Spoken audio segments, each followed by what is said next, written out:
Welcome to my channel, Crimson Inquiry. It was upon a bleak and mist-laden morning in late November when the case of the lost manuscript of Oxford Street first came to our attention. The fog, heavy and impenetrable, coiled like a living creature around the lampposts and hansom cabs of Baker Street, muffling the sound of hooves upon cobblestone. Holmes was, as ever, deeply immersed in an experiment involving chemical residues from a strip of tattered parchment. I had resigned myself to reading the day's newspaper when a sudden rap at the door startled us both.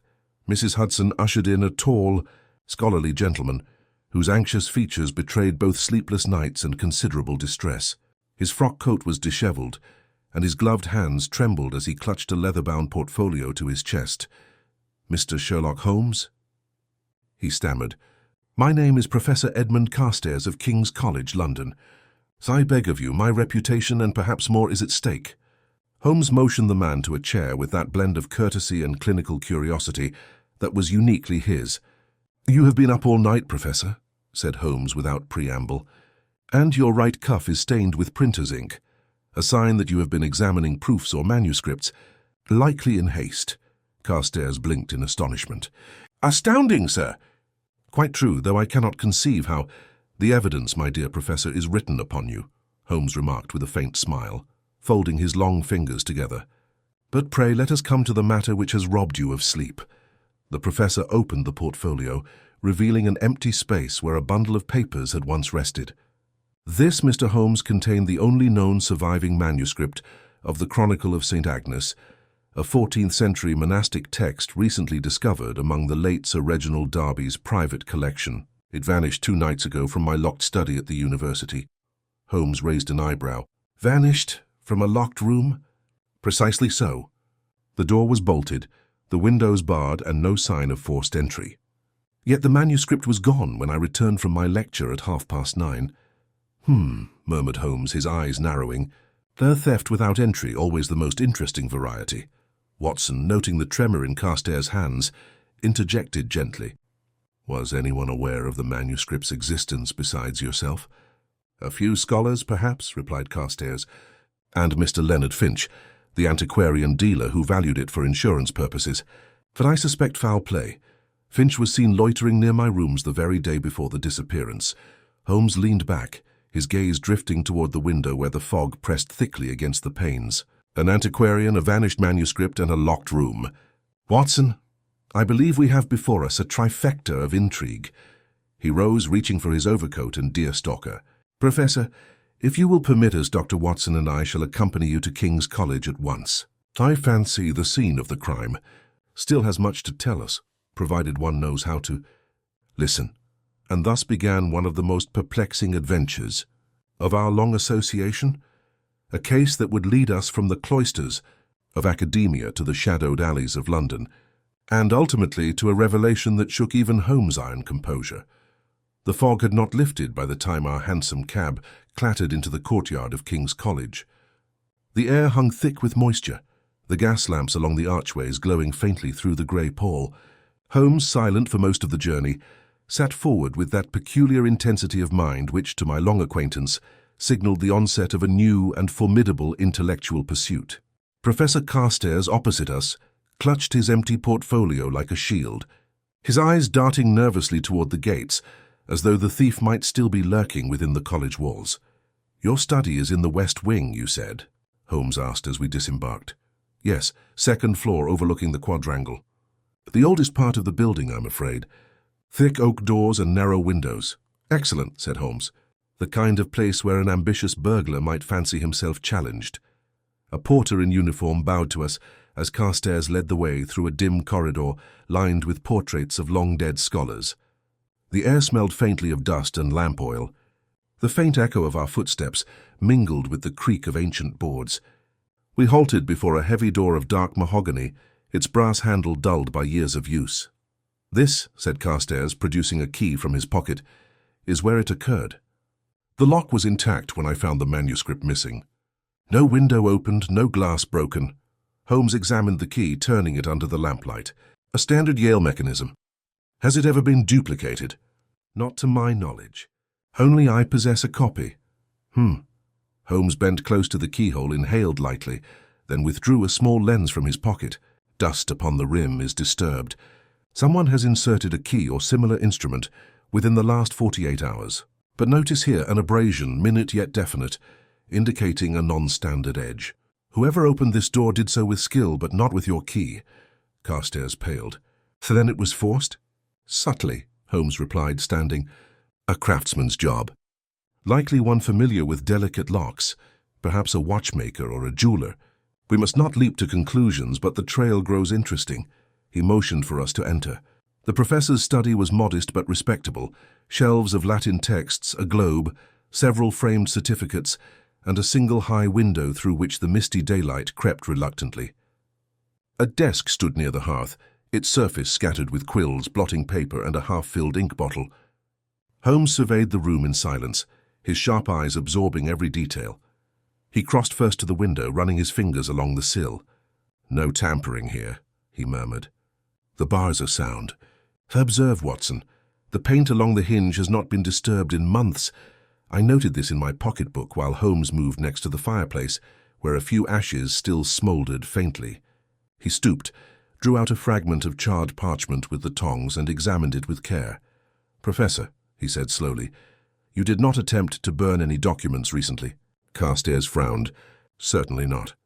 I never light the fire myself. The porter attends to it. Curious, Holmes muttered. The ink upon this fragment is recent. Someone sought to destroy a portion of text here, but not entirely. Watson, hand me your magnifier. Through the glass, faint lines of brownish ink were visible. Holmes studied them for nearly a full minute before he gave a short, satisfied nod. Latin script, late medieval hand, but see here the modern annotation in the corner. This is no medieval parchment. It is part of your own research notes, Professor. Carstairs leaned forward in horror. Good heavens! Then the thief attempted to destroy my transcription. Precisely, said Holmes. And why destroy the copy, unless one wished to conceal the absence of the original? Whoever did this hoped you would believe the manuscript perished entirely, perhaps by accident. But who could wish me such harm? Cried the professor. I have no enemies in the faculty unless— He hesitated, glancing nervously toward the door. There was Dr. Halbert, my colleague in the Department of Antiquities. He expressed resentment when the Derby collection was assigned to me instead of him. He even called it an insult to scholarship. Indeed, Holmes's tone remained calm, though his eyes gleamed with interest. Envy, Watson, is as potent a motive in academia as greed in commerce. I should like to meet this Dr. Halbert. He lectures this morning, said Carstairs. But we can find him in his office. Before we go, Holmes interjected, one last matter. He moved toward the desk again, lifting the ink bottle. A faint metallic glint caught the light beneath it. With deft fingers he drew out a small bent object, no larger than a cufflink, engraved with an ornate letter F. Ha! He exclaimed softly, a clue left by carelessness or arrogance. Professor, does this belong to you? No, I have never seen it before. Holmes slipped it into his pocket. Then we must find who has an F to his name. Let us pay Dr. Halbert a visit. We left the study as the college clock struck 11. Students hurried along the corridors, their chatter echoing faintly through the stone halls. Holmes walked briskly, head slightly bowed, his expression one of deep absorption. I followed, struggling to match his long stride. Carstairs led us to a door bearing a brass plate. Dr. Lionel Halbert, Department of Antiquities. Holmes knocked twice. A voice within bade us enter. Dr. Halbert was a man of about 50, with a neatly trimmed beard and eyes that flickered restlessly behind gold spectacles. His smile, though polite, failed to mask an undercurrent of irritation. Professor Carstairs, he said, rising. And guests, I see. What brings you here? Holmes inclined his head. Sherlock Holmes, consulting detective. We are investigating the disappearance of the Chronicle of St. Agnes. Halbert's eyes hardened, though his voice remained even. A lamentable loss. I warned the college council that placing such responsibility upon one man invited disaster. Still, I am sure my colleague has done his best. There is no need for insinuation, Lionel, Carstairs snapped, his composure faltering. You imply negligence when none exists. Holmes raised a hand. Gentlemen, let us confine ourselves to facts. Dr. Halbert, may I inquire your whereabouts 2 nights past between 8 and 10? The man hesitated a fraction too long before answering. At home, of course. Preparing my lecture notes. My housekeeper can confirm it. Holmes smiled faintly. Naturally. One last question. Are you acquainted with a Mr. Leonard Finch, the antiquarian? Finch? Halbert's eyes flickered again. Yes, I know him. A dubious fellow, if you ask me. He haunts the auction rooms and preys upon scholars' ambitions. I warned Carstairs not to trust him. And yet, said Holmes softly, Mr. Finch valued the manuscript for insurance. Strange, is it not, that you should mention him with such distaste when his dealings benefited your department? Halbert said nothing. His fingers drummed the desk. Holmes observed him for another moment, then turned abruptly to leave. Outside in the corridor, I could no longer contain my curiosity. Holmes, you suspect Halbert? I suspect that he knows more than he admits, Holmes replied. His denial was too rehearsed, his outrage too precise. Yet I do not think him our thief. He lacks the finesse for a lock of that complexity. No, there is another hand at work, one that understands both craftsmanship and manuscripts. Tell me, Watson, what sort of man combines mechanical skill with knowledge of rare texts? A bookbinder, perhaps, I ventured. Just so, Holmes said quietly. And who better than a certain Mr. Leonard Finch, whose shop lies upon Oxford Street, and whose reputation for restoration is as notorious as his debts? His eyes shone with a light I knew too well, the spark that kindled only when the scent of truth drifted near. Come, Watson. I fancy the fog will lead us straight to Oxford Street, and perhaps to the hand that turned the scholar's key. With that, Holmes quickened his pace, his coat swirling behind him as we stepped once more into the chill London mist. The mystery of the lost manuscript, deepening with every echo of our boots upon the cobblestones. The cab rattled through the winding streets of London, wheels splashing through shallow puddles left by the morning drizzle.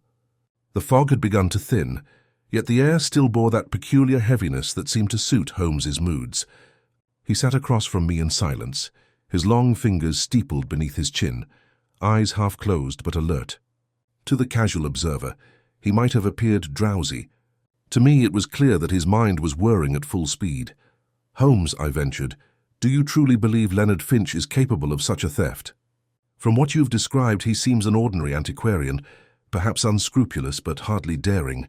Holmes's lips curved into the faintest smile.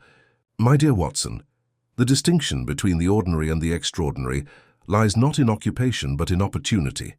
Finch has both the knowledge and the motive. A man burdened by debt will risk much to obtain what others merely covet. Besides, he added softly, there is something theatrical about this theft. The locked door, the vanished relic, the burning of notes.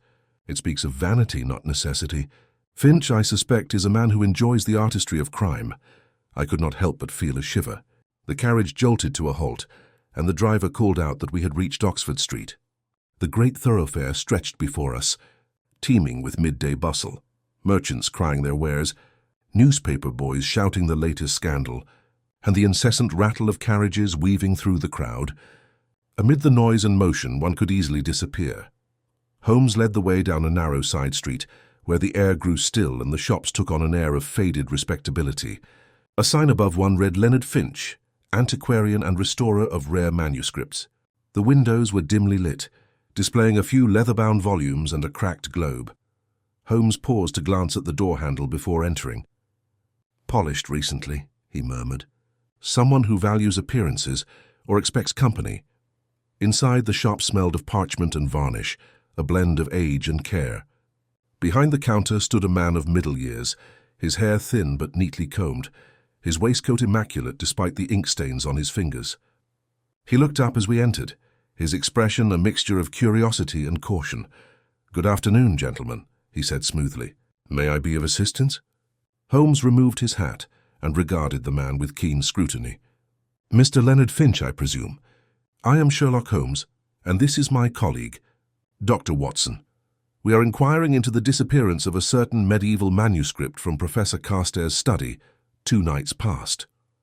For a heartbeat, Finch's composure faltered. "Huh?" he said at last, forcing a smile. "A most unfortunate affair. The professor informed me of it this morning. Terrible loss to scholarship, terrible indeed. But I fear I can offer little assistance. I merely appraised the piece some weeks ago. Holmes tilted his head slightly. "Your recollection is commendable, Mr. Finch. You appraised it at 2,000 guineas, did you not?" Finch's eyes widened almost imperceptibly. "That was the figure, yes. And you examined it in your shop, naturally. You would therefore have known both its appearance and the particular vellum used in its binding." "Of course. That is my trade," Holmes smiled faintly. "Then perhaps you can explain why a fragment of identical vellum, marked with medieval ink, was found half-burned in Professor Carstairs' fireplace." The antiquarian blinked, his mouth tightening. I cannot account for that. Perhaps the professor was careless." "Perhaps," said Holmes softly.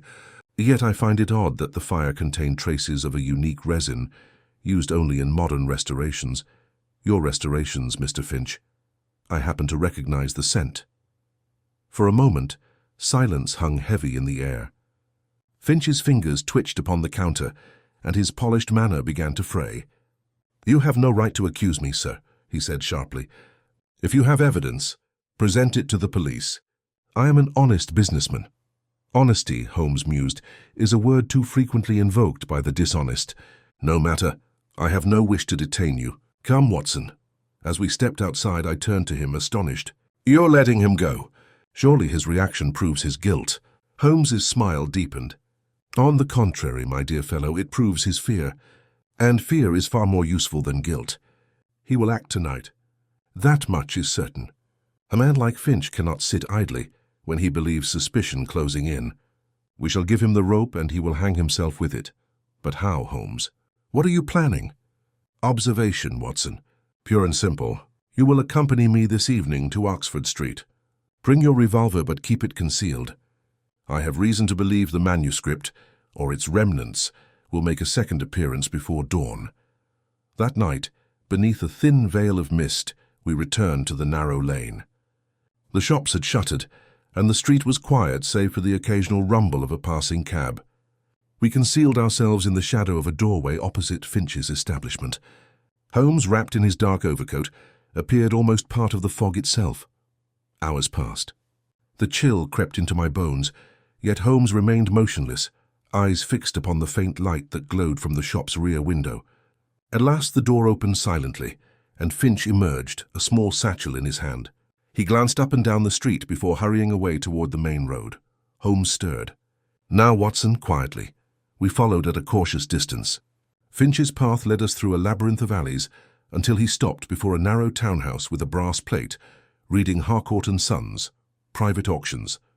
He knocked twice, was admitted, and disappeared within. Holmes' voice was barely above a whisper. "An illicit auction house. Many stolen antiquities find their way through such doors. Our manuscript may be changing hands even now." He moved swiftly, circling to a side window. Through a crack in the curtain, we saw a small gathering of men within, a heavy-set auctioneer presiding over a table upon which lay a parcel wrapped in cloth. Finch stood near it, his face pale but eager. Holmes's eyes gleamed. "The bait reveals itself. Come, Watson, we must intervene before the manuscript vanishes a second time." He drew from his pocket a whistle and blew a short, piercing note. Instantly, 2 constables appeared from the darkness, men Holmes had arranged earlier through Lestrade's cooperation. With a crash, they burst through the front door, shouting for everyone to stand still. Chaos erupted. Finch attempted to flee, but Holmes was upon him in an instant, wrenching the satchel from his grasp. It fell open, revealing not the medieval manuscript, but several neatly forged replicas. "Forgery!" Holmes exclaimed. "And a clever one at that. You intended to sell counterfeit pages, while the original remained hidden elsewhere." Finch struggled, his voice breaking. "It wasn't my idea. I swear it. I only prepared the copies. Another man planned it all." Holmes's gaze hardened. "Name him." Finch hesitated, defeated. "Dr. Lionel Halbert. He promised me payment if I helped remove the original from Carstairs' study. I thought it harmless, just a temporary substitution." Holmes nodded grimly, as if the final piece had fallen into place. "So our scholar's envy bore fruit after all." He turned to me. "Watson, tomorrow we call upon Dr. Halbert once more. I believe the good doctor has a confession to make, and perhaps a secret room to show us." As the constables led Finch away into the fog, Holmes stood silent, the stolen pages fluttering in the wind like pale ghosts of knowledge lost and found. The gaslight cast long shadows upon the damp cobblestones, and in that wavering glow, I saw upon my friend's face that curious blend of triumph and melancholy that so often followed his greatest deductions. The game, it seemed, was far from over. The following morning dawned pale and bitterly cold. A thin frost had gathered upon the windows of Baker Street, and the city beyond was muffled in that peculiar stillness which follows a night of commotion. I found Holmes already at his breakfast table, a steaming pot of coffee beside him, his expression one of quiet intensity. The morning papers lay open, one of them bearing a brief column about a disturbance on Oxford Street, though the article, as usual, failed to grasp the true intricacies of the event. "You see, Watson," Holmes said, without lifting his gaze from the page, "even the best journalists of London are blind when the truth stares them in the face. They write of scandal and noise, but never of motive. The world thrives upon effect, not cause." I poured myself a cup of coffee, taking a seat opposite him. "And the cause in this case is envy," I remarked. "Halbert used Finch as his tool, but I confess I do not yet understand why. Why steal a manuscript he could simply study at the college library?" Holmes smiled faintly, folding the newspaper and setting it aside. "Because, my dear Watson, possession is a far more intoxicating sensation than scholarship. To own a secret others cannot see, that is the scholar's version of sin. Halbert's jealousy was not academic alone. It was profoundly personal. I suspect the manuscript contained something more than medieval chronicles, something that he believed could elevate his name above Carstairs forever." Before I could respond, there came a sharp knock upon the door. Mrs. Hudson ushered in Inspector Lestrade, his small frame wrapped tightly in a greatcoat, his face bearing the weariness of an early call. "Good morning. Mr. Holmes, Dr. Watson," he greeted briskly. "We've taken Finch into custody, as per your arrangement. He's been most talkative since dawn. Claims to have hidden nothing himself, but swears Halbert paid him handsomely for his help. I'd wager there's more to dig up at that college of yours." Holmes's eyes lit with approval. "Excellent, Lestrade. We shall accompany you at once. Bring 2 men, quiet ones. We will require discretion." Within the hour we were once more at King's College, the sun struggling weakly against the dense London haze. Dr. Halbert's office door stood closed, but the faint light beneath it betrayed someone within. Lestrade motioned to his men, who took positions nearby. Holmes rapped gently on the wood. "Who's there?" Came Halbert's voice, wary but controlled. "Sherlock Holmes," replied my friend calmly. "May we have a word?" A moment's hesitation, then the lock clicked. Halbert opened the door with forced composure, his face pale yet defiant. "Gentlemen, this intrusion grows tiresome. I've told you all I know about that unfortunate theft." Holmes stepped inside without invitation, his gaze sweeping over the room. "Indeed? Then you will forgive me if I find your hospitality lacking in transparency. I see your morning tea is untouched, and your bag packed for travel. Planning a sudden excursion." Halbert's lips tightened. "I have a lecture engagement in Cambridge. If you have further questions, please direct them through the college board." "Ah," said Holmes softly. "Then you will not object if we perform a brief inspection before you depart." "I assure you it will not take long." "I most certainly object," snapped Halbert. But Lestrade stepped forward, brandishing a warrant. "Not this time, Doctor." "Best you stand aside." The colour drained from Halbert's face. He retreated toward his desk as Holmes began a methodical search. Every drawer, shelf, and cabinet was examined with that uncanny precision for which Holmes was known. At first the search yielded little. A stack of lecture notes, inkpots, dusty scrolls. But then Holmes paused at the bookshelf, running his fingertips along the spines. "Curious," he murmured. "Watson, observe. This shelf is arranged by century. Yet here, between a 15th century text and a 16th, stands a modern binding." He tugged lightly. The book did not move. Instead, the entire shelf gave a faint metallic click. "A false front," Holmes breathed. With a deft motion, he pressed a hidden latch and a narrow compartment swung open. Inside lay a bundle wrapped in coarse cloth bound with string. Holmes drew it out with care, unwrapping layer after layer until a faint glimmer of gold-leaf lettering appeared upon aged vellum. "The Chronicle of St. Agnes," he said quietly. "Intact." Halbert's composure shattered.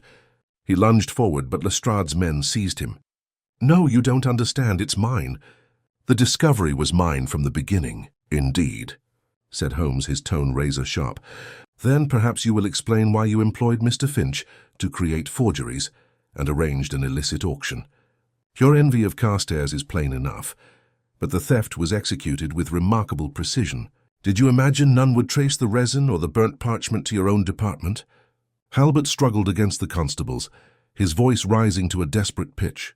You fool. You think this is about jealousy? That manuscript contains a cipher, a hidden chronicle within the text itself. Carstairs dismissed it as marginalia, but I saw the truth. Do you hear? It was no theft of greed, but of revelation. Holmes's eyes gleamed. A cipher, you say? How very illuminating. And yet the method remains criminal, regardless of motive. Lestrade signaled for his men to escort the prisoner away.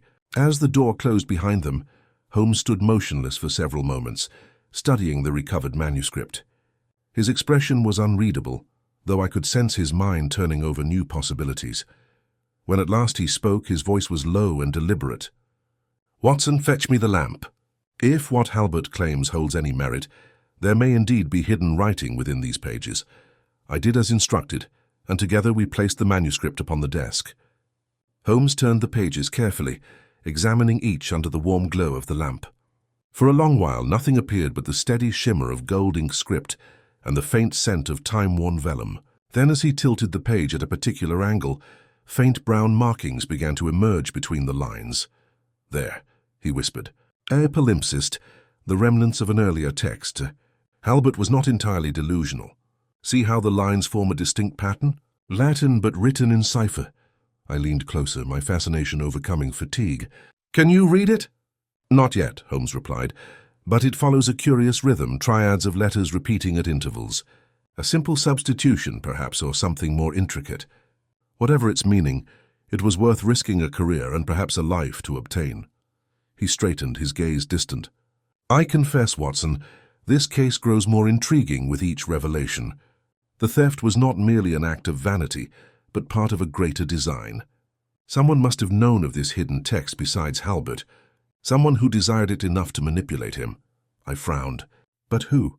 Finch knew nothing of ciphers. Precisely, Holmes murmured. Which suggests there is yet another mind at play. Finch was a tool, Halbert the dupe, but behind them lies the true architect. He closed the manuscript carefully, as though sealing a secret once more. We shall learn soon enough. I shall spend the evening decoding what lies within these pages. You, Watson, may do me a service by visiting Carstairs and ensuring his cooperation. Tell him the manuscript has been recovered, but say nothing of the cipher until I am certain of its meaning. I agreed, though unease tugged at me. As I prepared to leave, Holmes was already deep in thought, the lamplight casting sharp shadows across his angular face.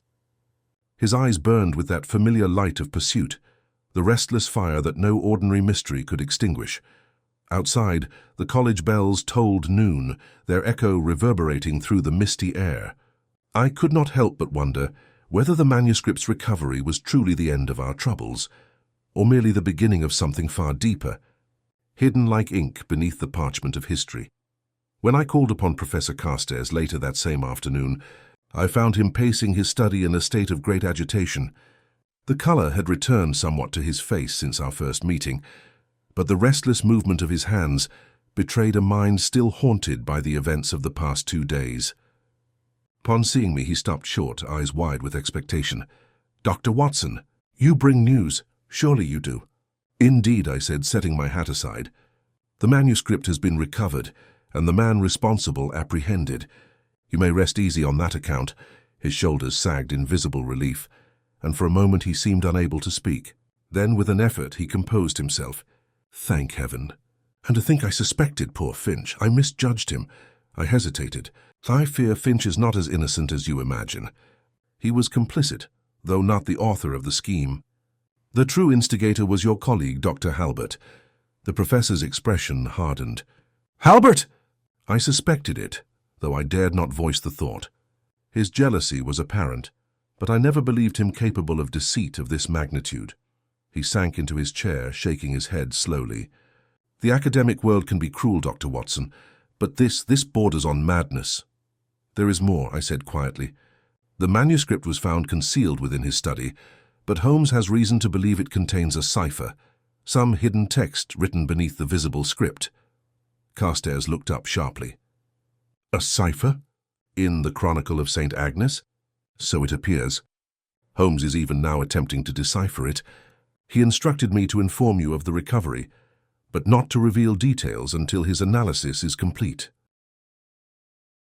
The professor's hands trembled slightly as he adjusted his spectacles. A hidden text. Extraordinary. You must tell Mr. Holmes that if there is such a cipher, it has escaped every scholar who has studied the Chronicle these past 2 centuries. But I would caution him.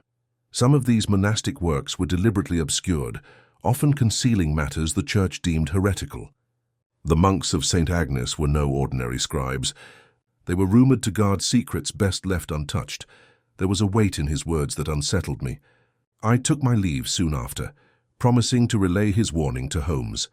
When I returned to Baker Street that evening, the familiar glow of lamplight leaked through the curtains. Inside I found Holmes seated at the table, his face illuminated by the flicker of 2 candles. Before him lay the recovered manuscript, open to its middle pages, and around it, his tools of analysis, a magnifying lens, chemical reagents, a notebook brimming with coded notes, and a small mirror angled to catch the faintest distortions of ink. He did not look up when I entered. "Ah, Watson," he said softly. "Your errand was successful, I trust?" "Carstairs is relieved beyond measure," I replied. "But he warns against delving too far." "He says the monks of St. Agnes were said to guard dangerous knowledge." Holmes gave a quiet laugh. "Dangerous knowledge, Watson, is the only kind worth seeking. Observe." He pointed to the open page. "I have applied a weak ammoniac solution to the vellum. The undertext emerges faintly but consistently between every 4th line of the original script. It is Latin, though encoded by a simple substitution system. I have already deciphered fragments." I drew closer. The ghostly letters shimmered under the lamplight, faint but discernible. Holmes began to read, his voice measured. "Within the abbey vaults lies the record of that which the faithful concealed, truth bound by vow and ink until the appointed hour. Let he who seeks beware the mark of the swan, for in its shadow dwells betrayal." He stopped, eyes gleaming. "The mark of the swan, Watson. Does that strike any chord?" I frowned, trying to recall. "There was a crest, was there not, upon the Derby collection seal? A white swan with its wings spread." "Precisely," Holmes exclaimed, rising with sudden energy. "And Sir Reginald Derby, from whom the manuscript was obtained, bore the same emblem on his family arms. Do you not see the implication? The Darbys were not merely collectors, they were custodians. The manuscript passed from monastic vault to noble hand, guarded across centuries under the same symbol." He paced the room, hands clasped behind his back, his voice quickening with excitement. But something went awry. Halbert's discovery of the cipher was not chance. Someone guided him toward it, someone who knew of the mark, who desired the secret it concealed. Finch was bribed, Halbert deceived. We are dealing not with mere academic envy, but with a chain of guardianship broken by greed. I felt a chill. Then the manuscript's theft was part of a larger design. Undoubtedly. And consider this. The note within the cipher warns of betrayal. It implies that the secret was dangerous, not because of faith, but because of power. Knowledge that could alter reputation, wealth, perhaps even history. I believe the so-called Chronicle conceals a hidden narrative, one the Church or the Crown sought to erase. Holmes turned back to the manuscript, his expression grave now. "There is, however, a problem. The text speaks of a vault, the Abbey vaults, but gives no clue to their location. St. Agnes Abbey was destroyed during the dissolution under Henry VIII. Only its ruins remain near Surrey.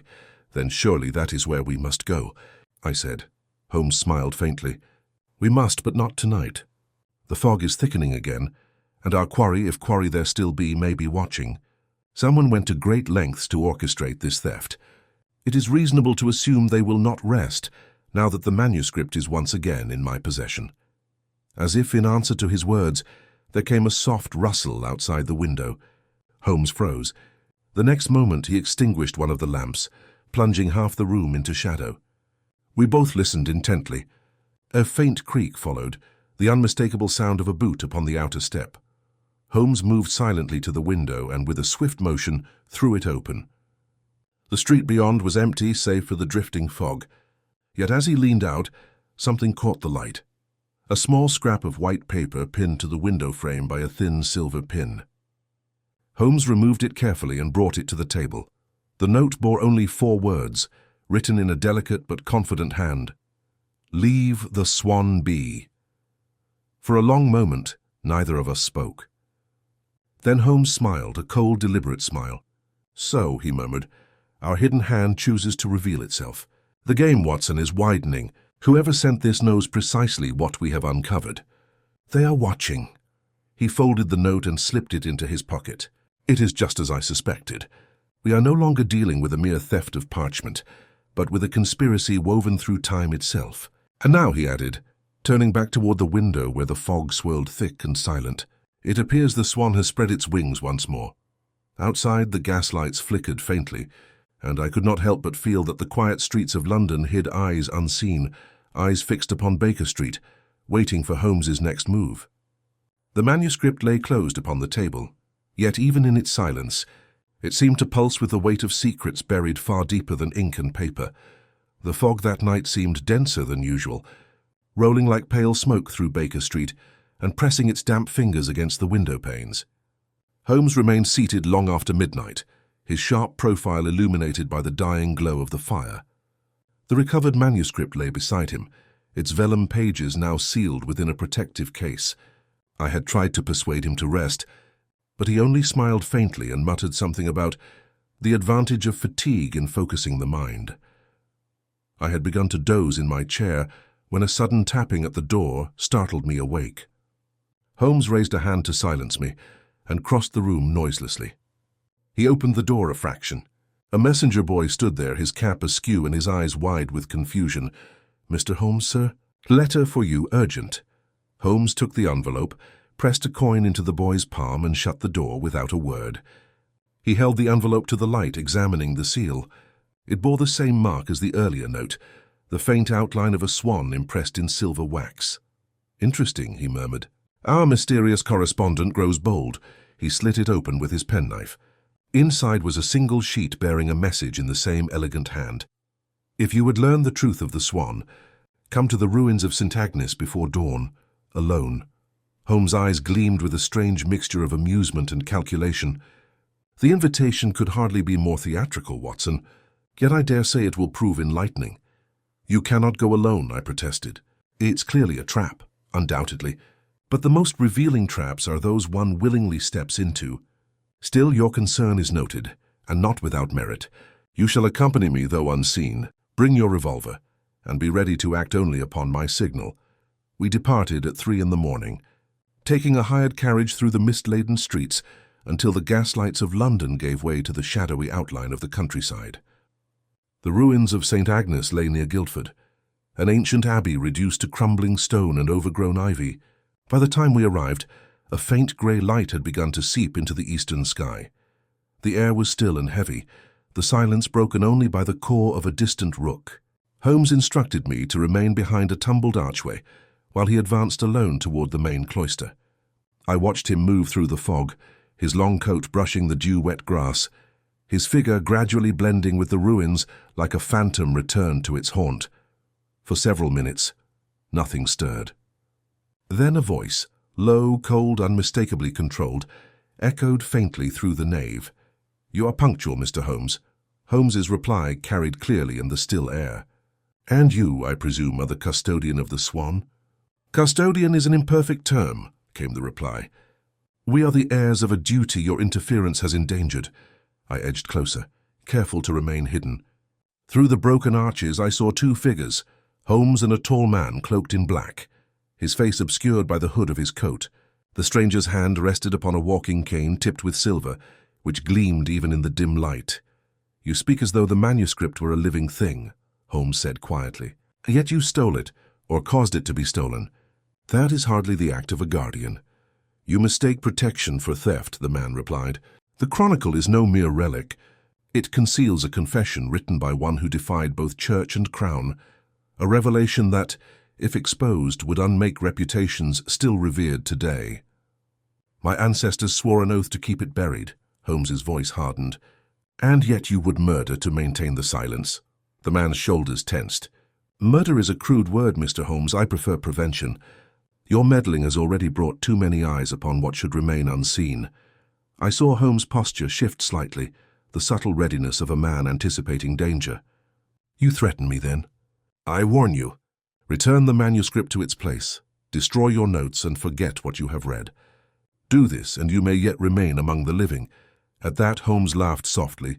You mistake me for a man easily cowed by veiled warnings. Tell me instead, why the swan? What does the symbol signify? The hooded figure hesitated, then replied, The swan was once the seal of a royal confidant, a scholar who bore witness to the sins of a king. His descendants became the keepers of that truth. To preserve honor, they erased history. To reveal it now would destroy far more than you comprehend. There was a long pause. Then Holmes said, And yet you sent the letter. You wanted me here. The man's head lifted slightly, revealing a pale, angular face, his eyes sharp as glass. I wanted to see if the legend was true, that Sherlock Holmes cannot resist a puzzle. He took a step forward. Now that I have my answer, I must ensure your curiosity ends where it began. Before I could react, he drew a revolver. Holmes moved in a blur, striking the man's wrist with his cane. The weapon discharged, the shot echoing across the ruins like a thunderclap. I leapt from my cover, revolver in hand. The stranger staggered, then turned and fled into the mist, his cloak streaming behind him. After him, Watson, Holmes called. We gave chase through the crumbling cloisters, over uneven ground slick with moss. The fog thickened, distorting every shadow, every shape. I caught glimpses of movement, a flutter of cloak, a glint of silver, but each time I drew near, he vanished into the vapor. At last a sharp cry rang out from ahead, followed by the crash of breaking stone. When we reached the source, we found a section of the old abbey floor collapsed into a narrow vault below. Holmes knelt beside the jagged opening, peering down into the darkness. He's fallen, I said, catching my breath. Indeed, Holmes murmured, lowering his lantern. But look, Watson, beneath him. Do you see it? Through the dust and debris, faint markings were visible on the exposed stone wall, a carved emblem of a swan encircled by a crown. Beneath it, half buried by centuries of earth, a sealed iron door. The abbey vault, Holmes whispered, the chronicle's resting place. The fallen man stirred faintly, but made no effort to rise. His voice, when it came, was weak but steady. You should have left it buried. Holmes regarded him for a long moment, then rose. Perhaps, he said softly. But truth, once glimpsed, seldom consents to be hidden again.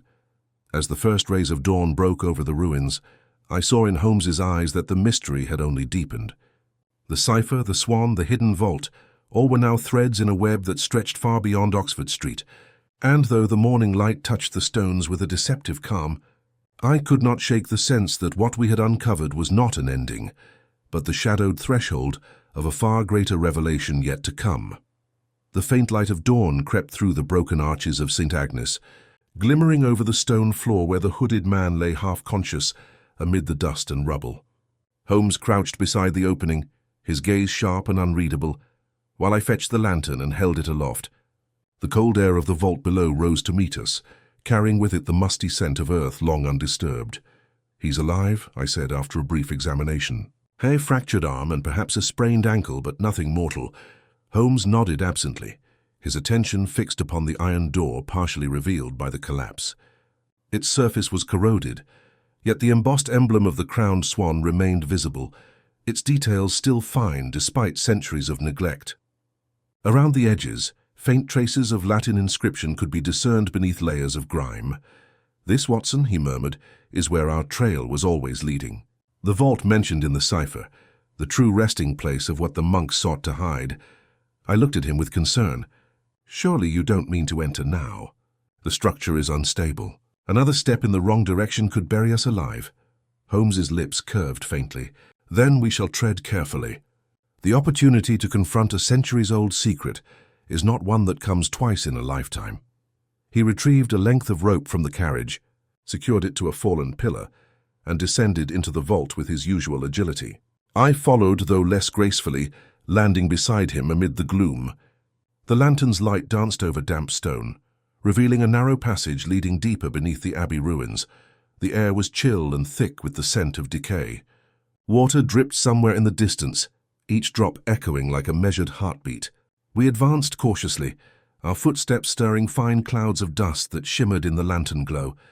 The corridor opened into a small chamber, its walls lined with ancient niches, where skeletal remains lay entombed. A air-cracked wooden chest rested upon a raised dais at the far end, its surface engraved with the same swan motif we had seen above. Holmes approached it slowly, his every movement deliberate. He ran his fingers lightly over the carvings.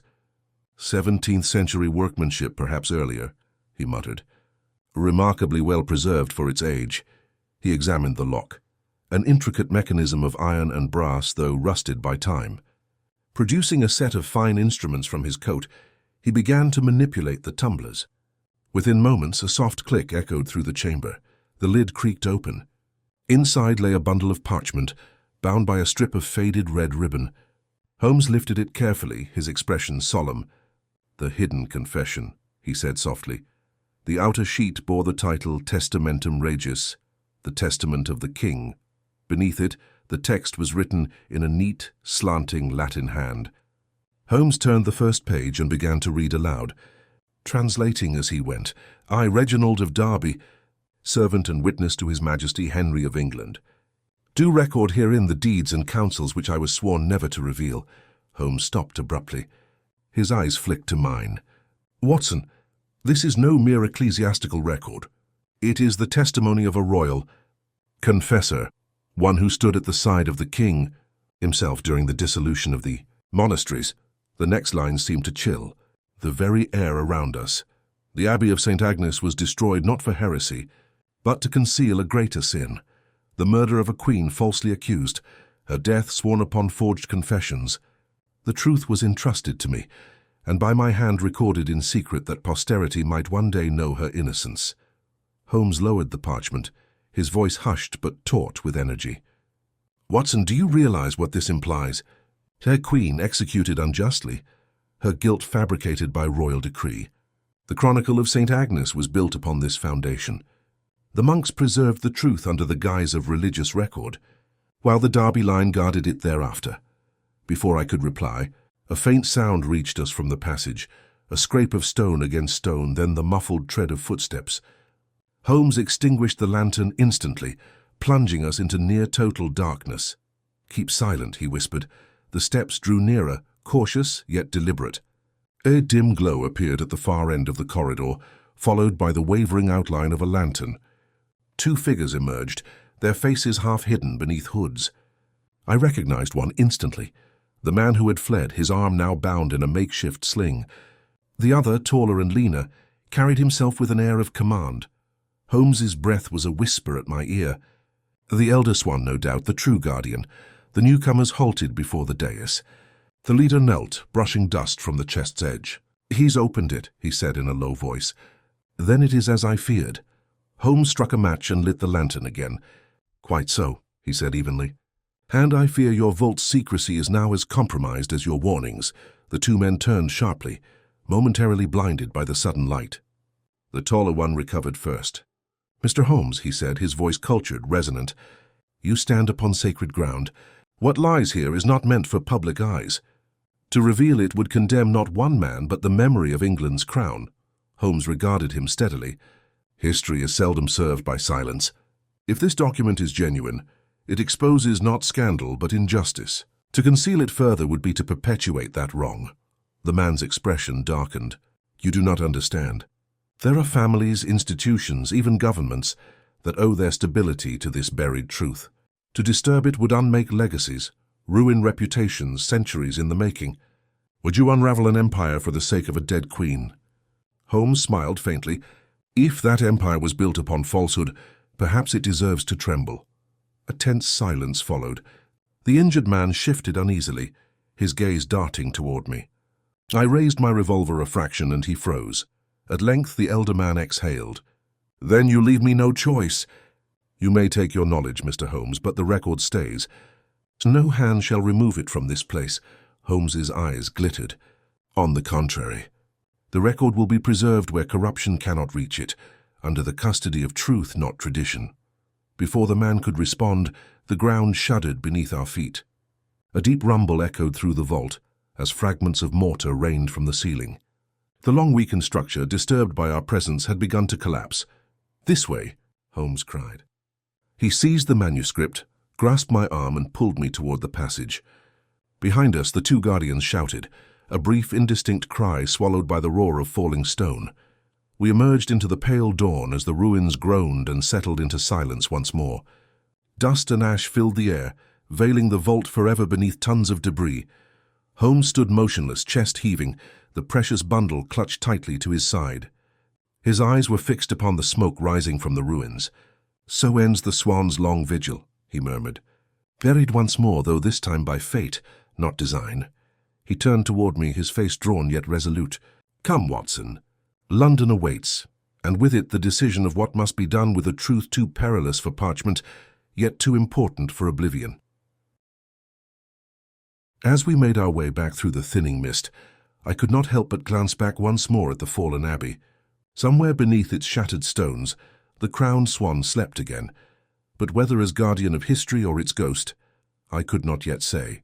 Holmes, however, seemed to know, for as the first rays of sun touched his face, he murmured almost to himself, "There are secrets, my dear Watson, that must first be lost before they can truly be found."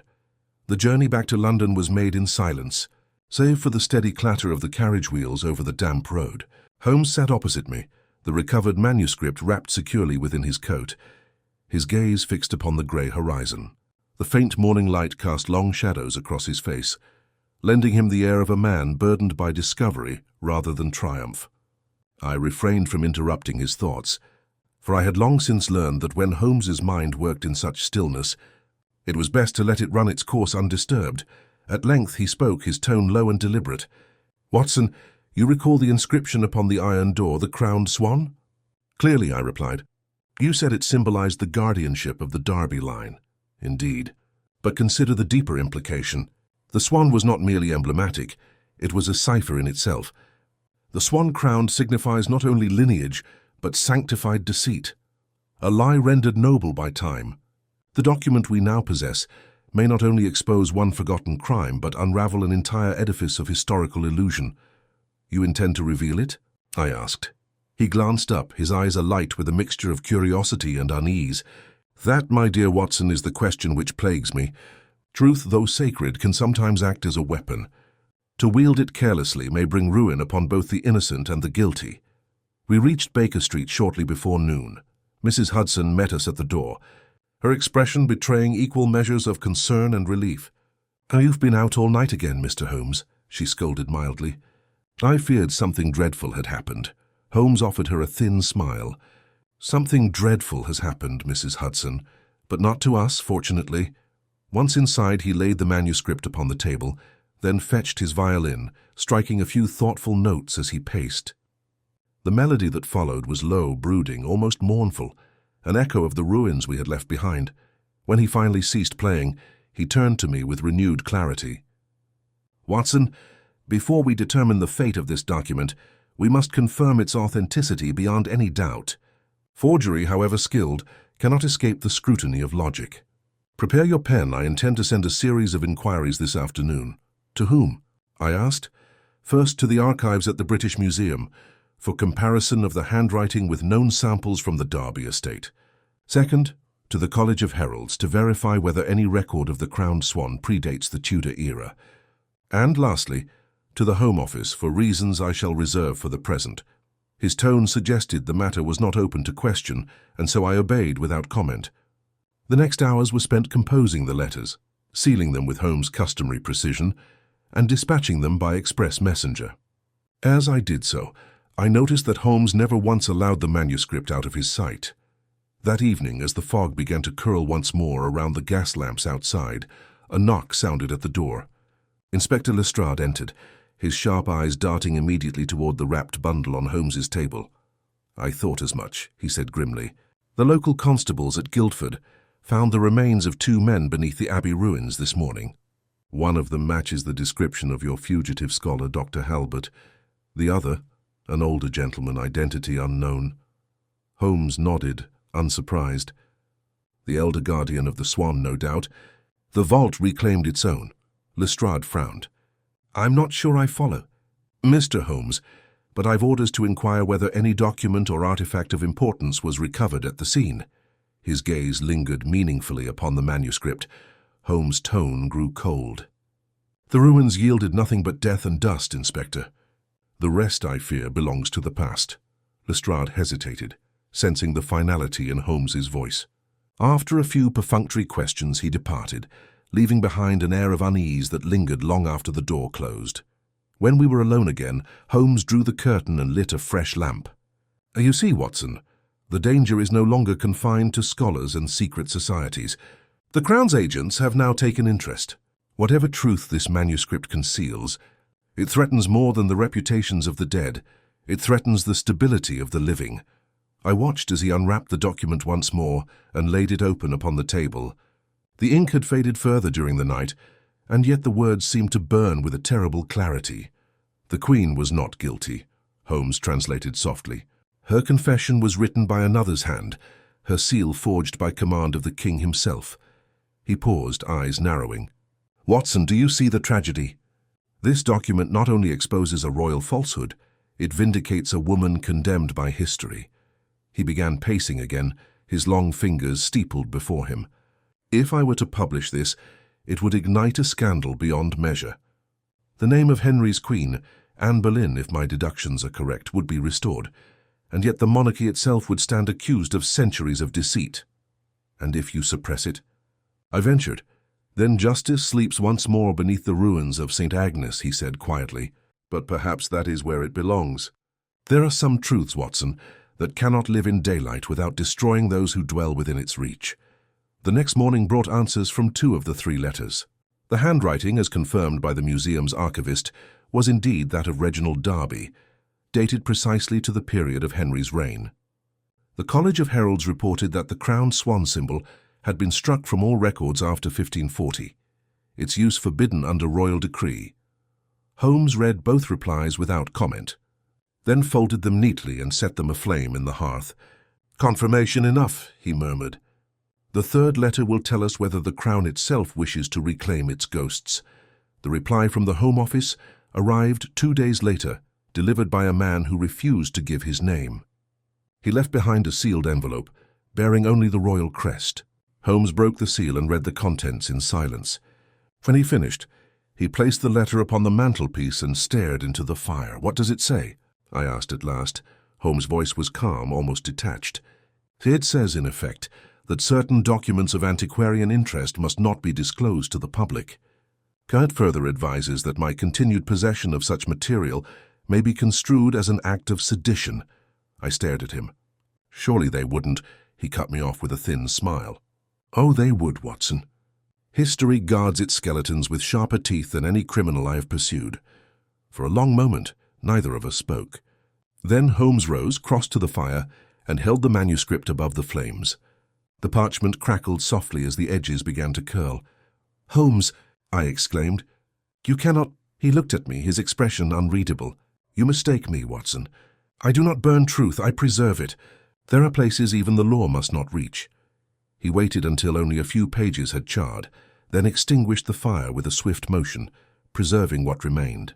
The surviving portion he folded carefully and sealed within a plain leather case. When the world is ready, he said, slipping the case into his drawer, it will find its way to the light. But not before. That night, as the lamps dimmed and the streets outside grew silent, Holmes sat once more at his violin. The melody he played was neither mournful nor triumphant, but curiously balanced, an elegy for the past and a hymn to restraint.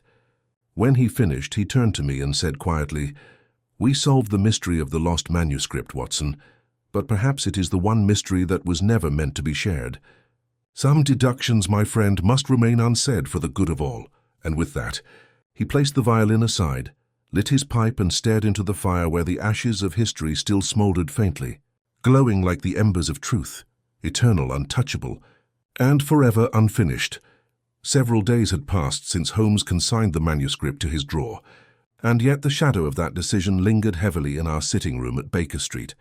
The morning light filtering through the fog-stained window pane seemed duller than usual, as if the city itself bore witness to secrets too weighty for daylight. Holmes had scarcely spoken since that evening. He spent his hours bent over chemical apparatus, or lost in quiet reverie by the fire, his pipe sending up slow, contemplative spirals of smoke. I confess that the silence began to trouble me. Though I respected his reasoning, I could not help but wonder if the destruction of the manuscript had not also extinguished a part of his own spirit. He had always been invigorated by the pursuit of truth, however perilous. Now, having found it, he seemed almost diminished by its possession. It was on the fourth evening, as the rain beat steadily against the window, and the lamplighter's glow blurred into the mist, that the quiet was broken by the sound of hurried footsteps upon the stairs. Mrs. Hudson's anxious voice preceded the arrival of a visitor. "Another gentleman for you, Mr. Holmes. Most insistent he is. I told him you were not receiving, but he would not be turned away." The door opened to admit a tall man, cloaked and hatless, his face drawn pale by cold and exhaustion. He paused a moment before speaking, then said in a low but urgent tone, "Mr. Holmes, I beg your forgiveness for intruding at this hour. My name is Edward Halbert, nephew of Dr. Halbert, the scholar you once sought in connection with the Derby manuscript." Holmes straightened at once, the languor vanishing from his frame like mist before a breeze. "Indeed. I had thought your uncle deceased, the remains discovered at Guildford having been identified as his." The young man shook his head vehemently. "That was an error, sir. My uncle lives, though barely. He lies at St. Bartholomew's Hospital, grievously injured and demanding to see you before he dies." Holmes rose from his chair, already reaching for his coat. "Watson, your services as both physician and chronicler are required. Quickly, man, we go at once, within the hour." We were standing beside a narrow bed in the dim ward of St. Bartholomew's. The elder Dr. Halbert lay propped against the pillow, his features wasted, his breath shallow. Yet when Holmes entered, a faint gleam of recognition stirred in his eyes. "Holmes," he rasped, the word barely audible. "I am here," Holmes replied, bending close. "You have something yet to tell me." Halbert's trembling hand reached for Holmes's sleeve. "The manuscript—" "You found it?" "Yes," Holmes said gently, "and I know now what it contained." "Then you know also," Halbert gasped, "that it was never meant to reach the crown. The Darbys, guardians of the Swan, swore to protect that secret from king and priest alike. It was not merely the Queen's innocence they hid, but the name of her accuser. That name, Holmes it was." He broke off with a fit of coughing, crimson staining the cloth at his lips. I moved swiftly to assist him, but his eyes rolled back and his breath faltered. "Easy, doctor," I murmured. "Sure, you must rest." Holmes, however, leaned closer still. "The name, Halbert. For God's sake, whose hand condemned her?" The dying man's lips moved, but no sound followed. He reached weakly toward his nephew, his fingers closing around a small brass key that hung from a chain upon his neck. With a final effort, he pressed it into Holmes's palm. Then his body stiffened once and went still. We stood in silence, the only sound the rain tapping against the window pane. Holmes stared at the key for a long moment, then turned it over in his hand. "Watson," he said quietly, "the pursuit begins anew." Outside, the night had deepened into a murky gloom. The younger Halbert followed us to the street, his expression one of fear and bewilderment. "Mr. Holmes," he said, "my uncle spoke often of something called the Sanctuary Ledger. He said it held the proof of a betrayal buried in the foundations of England itself.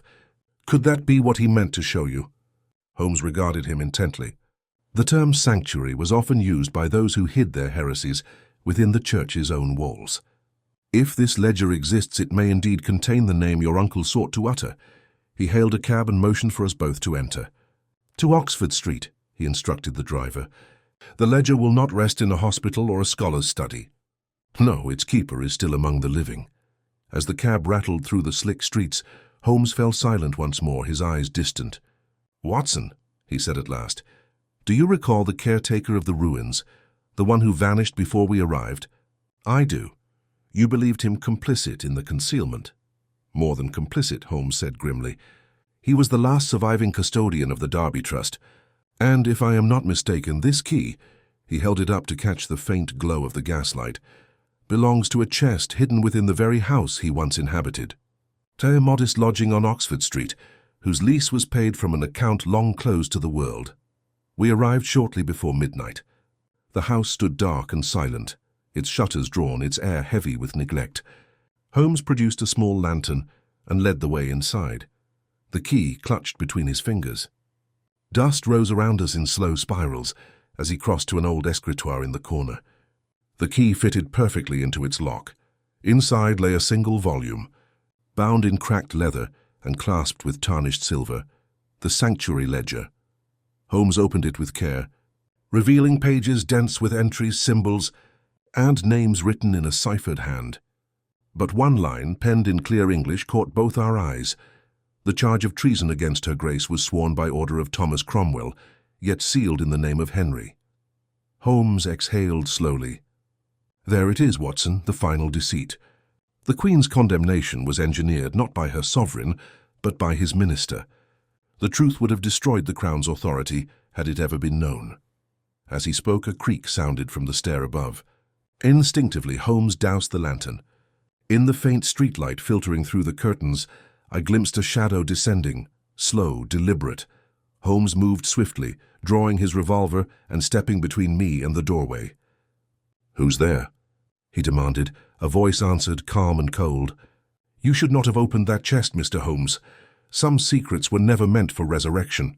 The speaker emerged, a man in clerical garb, tall and austere, his eyes glittering with fanatic resolve.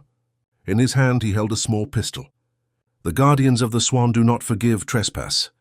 Before he could raise his weapon, Holmes struck the lamp alight again, its sudden brilliance blinding the intruder just long enough for me to act. I lunged forward, seizing his arm, while Holmes disarmed him with a precision that bordered on artistry. The pistol clattered to the floor. Holmes's tone was icy. "I rather think, sir, that your order has kept its silence long enough." The man struggled against our hold, spitting the words through clenched teeth. "You cannot comprehend what you've unearthed.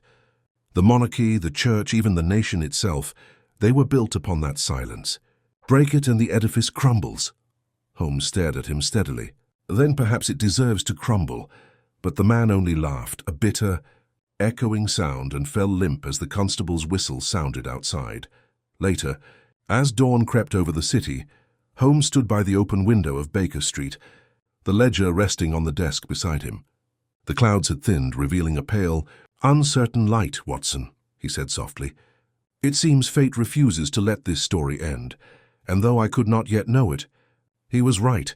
The ledger's existence would draw forces even more formidable than the Crown itself, and the shadow of the Swan would follow us long beyond that night."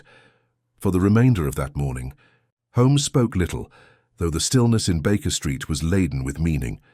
The Sanctuary Ledger lay upon the desk, its brittle pages weighed down by a paperweight, as though Holmes feared the wind itself might steal away the truth it contained. He stood by the hearth, hands clasped behind his back, the faint flicker of the firelight glancing across his angular features. The lines of concentration on his face were deeper than I had ever seen them. "Watson," he said at last without turning, "we stand at the edge of something that reaches far beyond the scope of ordinary detection. What began as the theft of a manuscript may well conclude with the rewriting of England's own history." I nodded gravely. "Then surely the ledger should be given to the authorities, or the Crown. It belongs in safer hands than ours." Holmes turned sharply, his expression unreadable. "Safe hands, you say? My dear fellow, there are no such hands in matters of this kind. The very institutions you would entrust it to are the ones it indicts. If I deliver it to the Crown, it will vanish again before sunrise. If I expose it to the press, chaos will follow. Then what choice remains?" I asked. He moved toward the desk, drawing open the ledger once more and scanning its final entries. "The choice, Watson, is not ours alone. There is one more person yet to face, the figure who funded the search for the manuscript in the first place. Lord Eustace Darlington." The name stirred a vague recollection in my mind, a powerful nobleman known for his connections in government and his patronage of scholars. "But surely Darlington was your client's benefactor, not his adversary."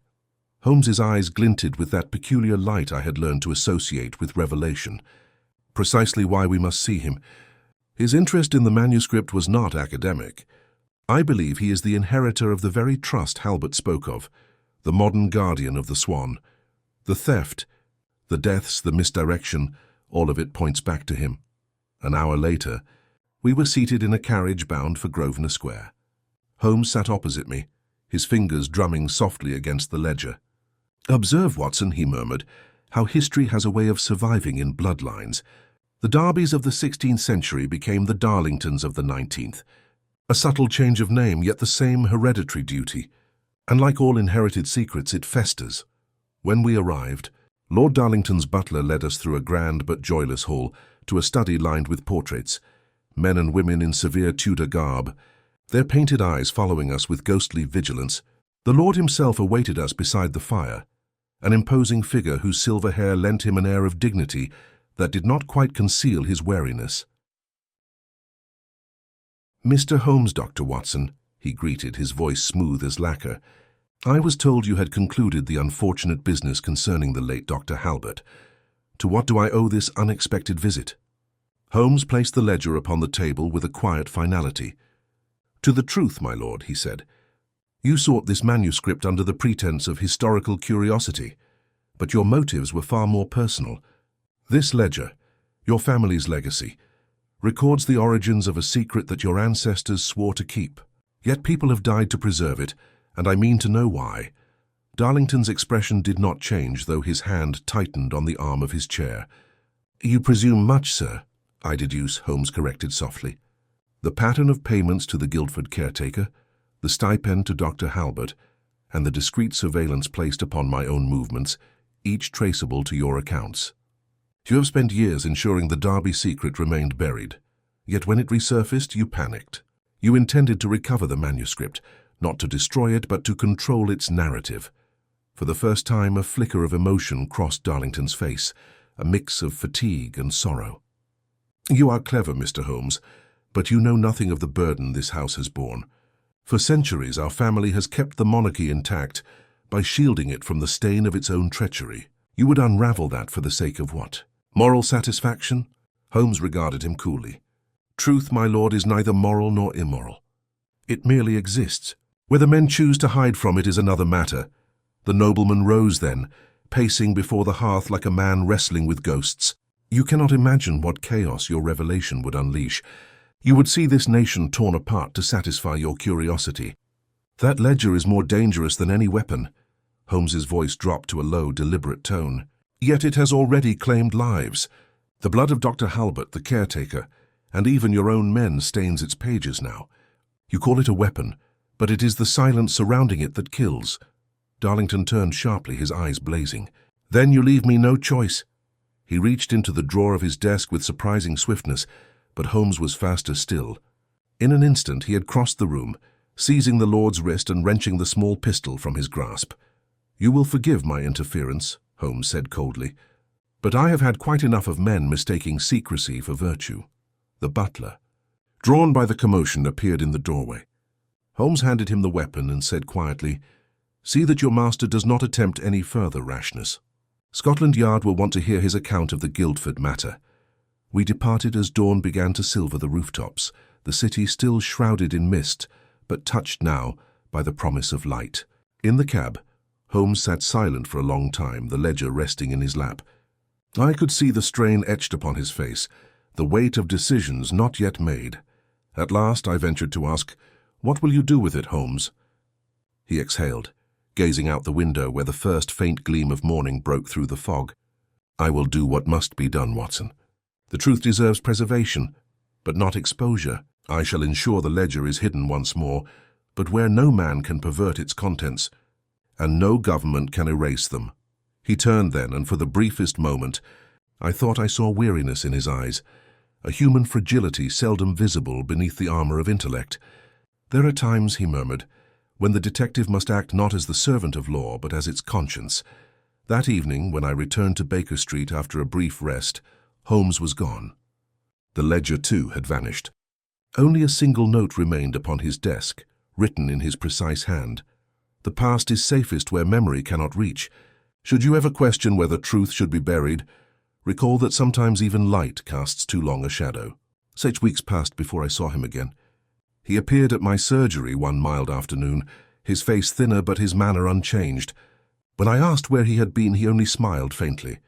"Among old stones and older secrets, my dear Watson," he said. "But rest assured, the Swan will trouble England no more." And so the matter ended, or so I believed.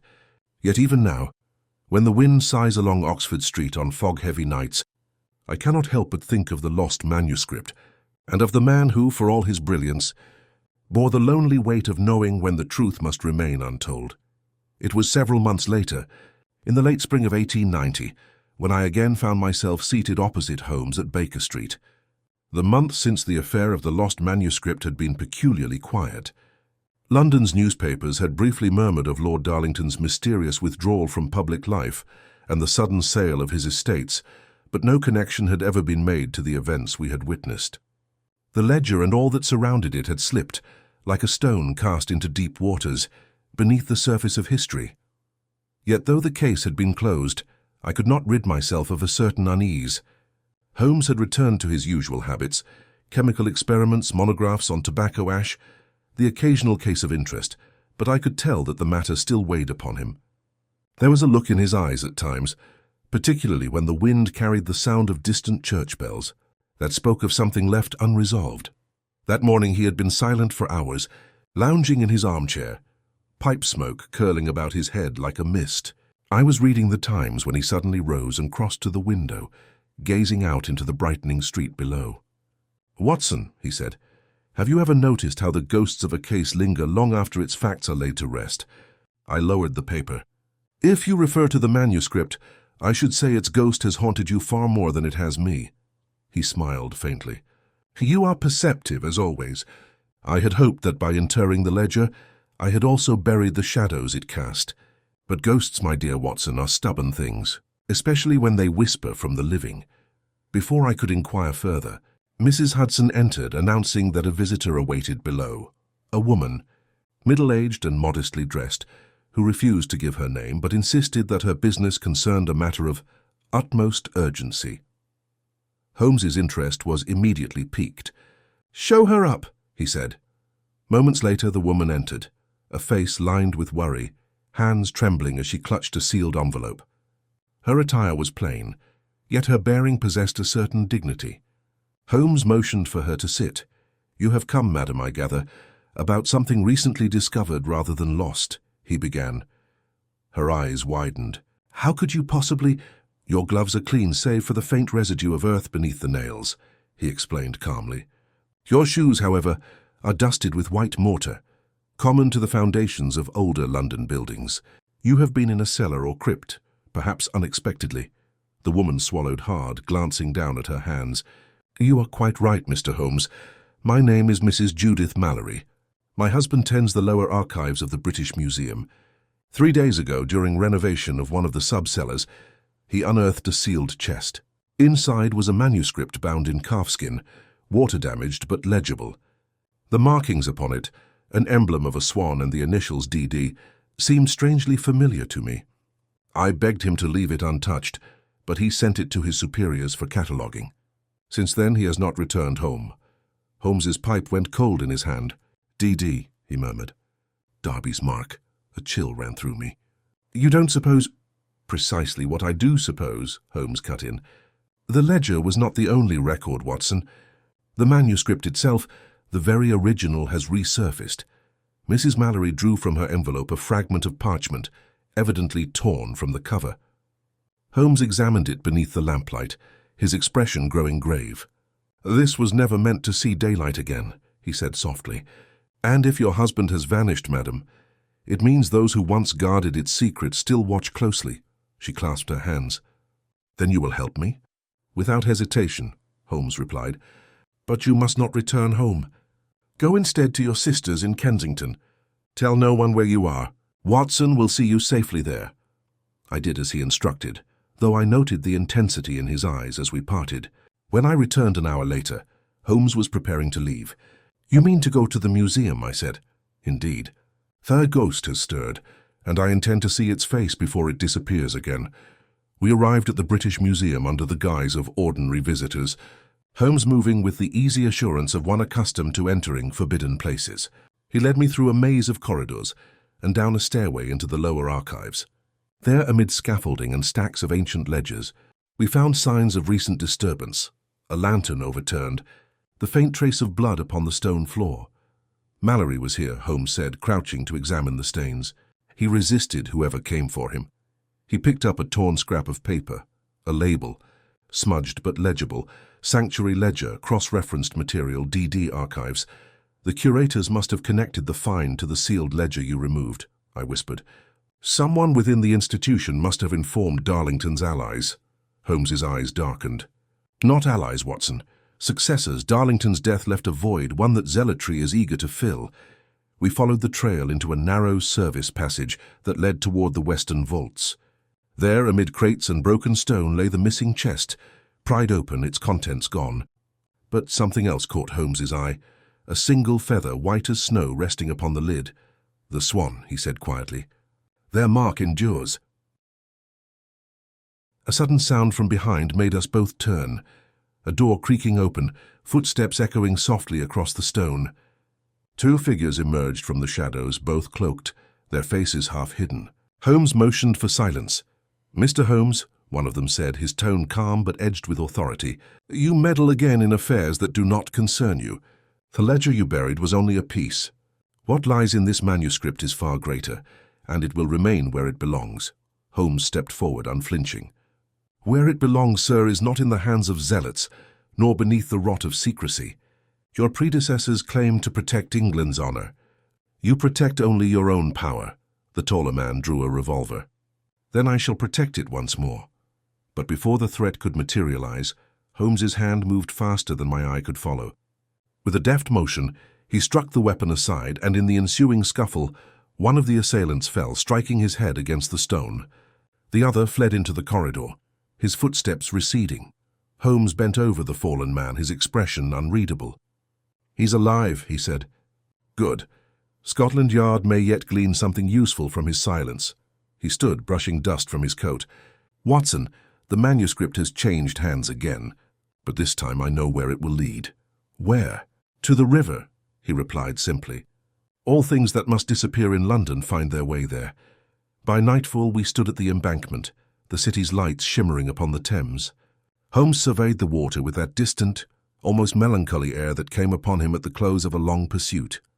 If I am right, he said softly, the manuscript will be cast into the current before dawn, a fitting grave for truths too dangerous to rest on land.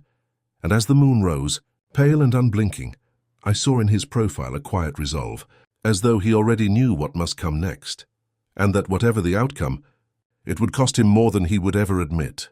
Under the dim lamplight, the atmosphere in the study thickened, with a silence that bordered on oppressive. Holmes stood motionless before the open window, his silhouette outlined against the mist-soaked darkness of Baker Street.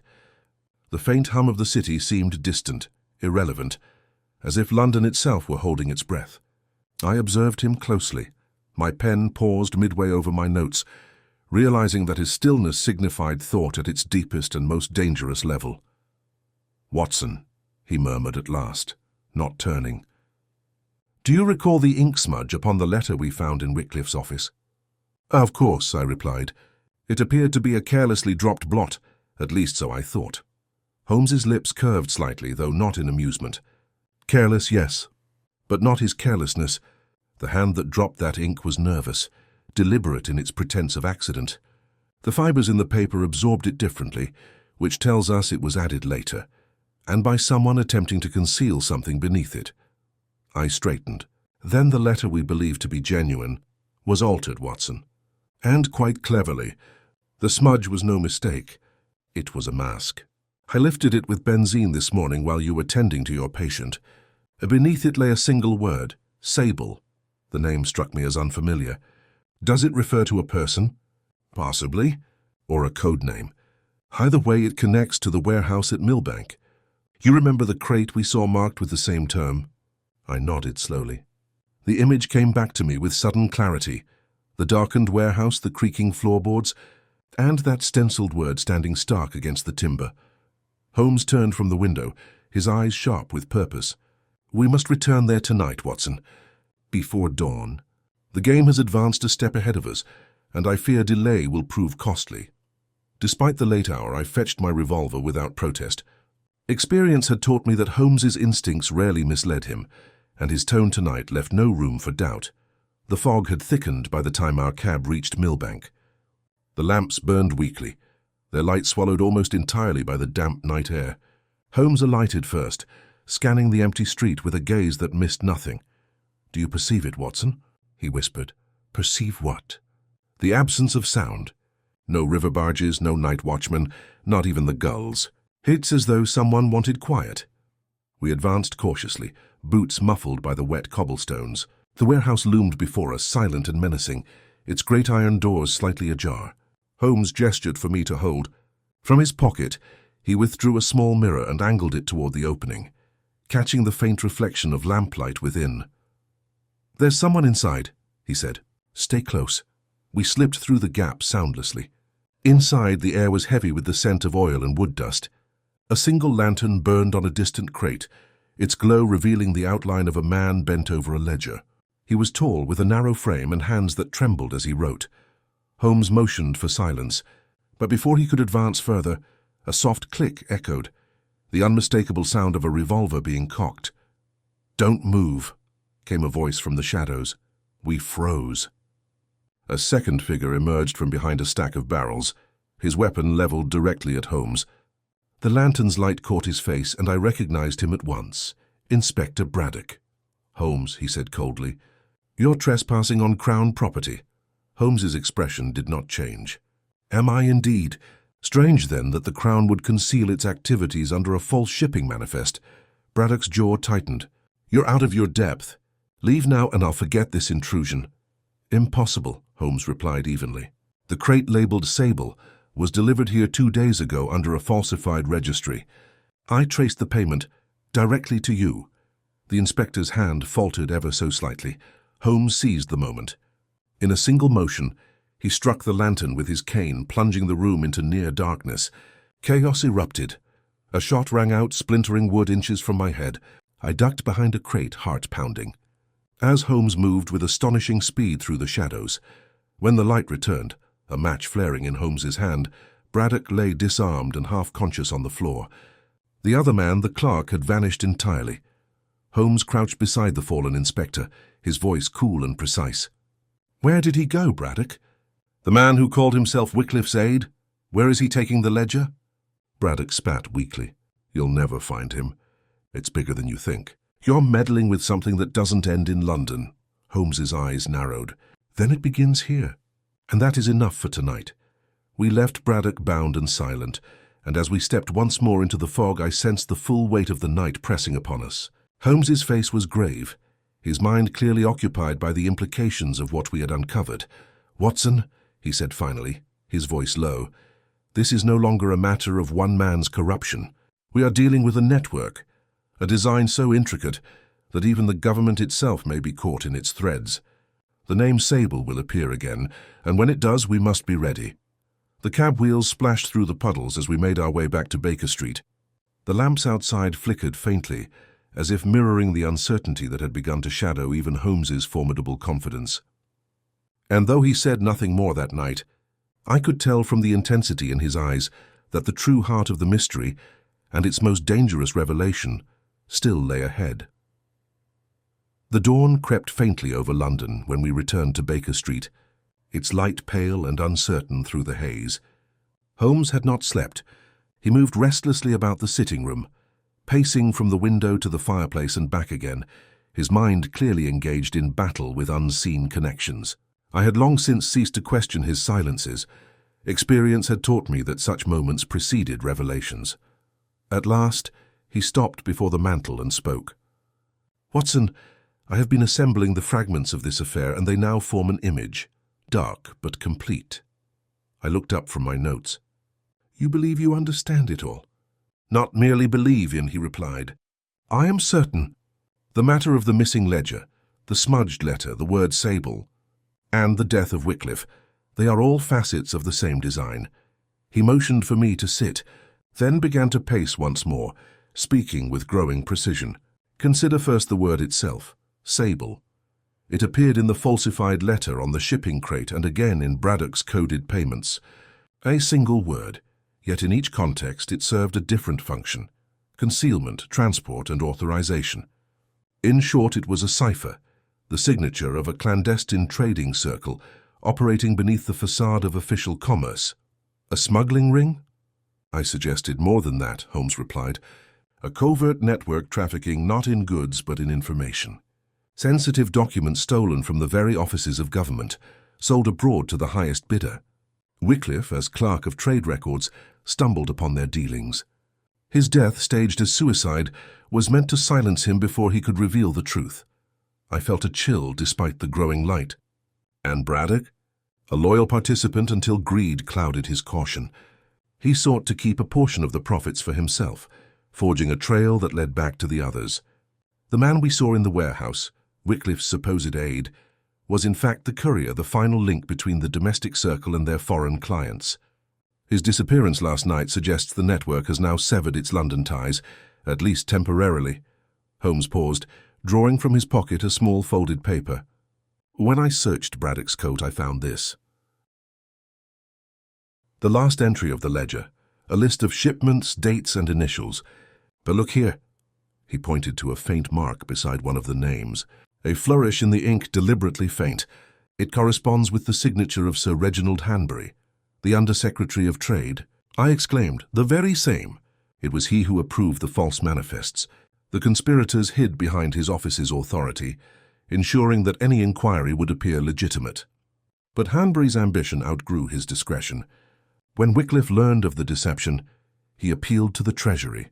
Before his report could be delivered, he was found dead, a staged suicide, but in truth, a murder committed by Braddock at Hanbury's direction. I could scarcely believe it. Then the government— Holmes held up a hand. No, Watson. The government was blind to it. Only a few corrupt men within it. The Crown will purge them quietly.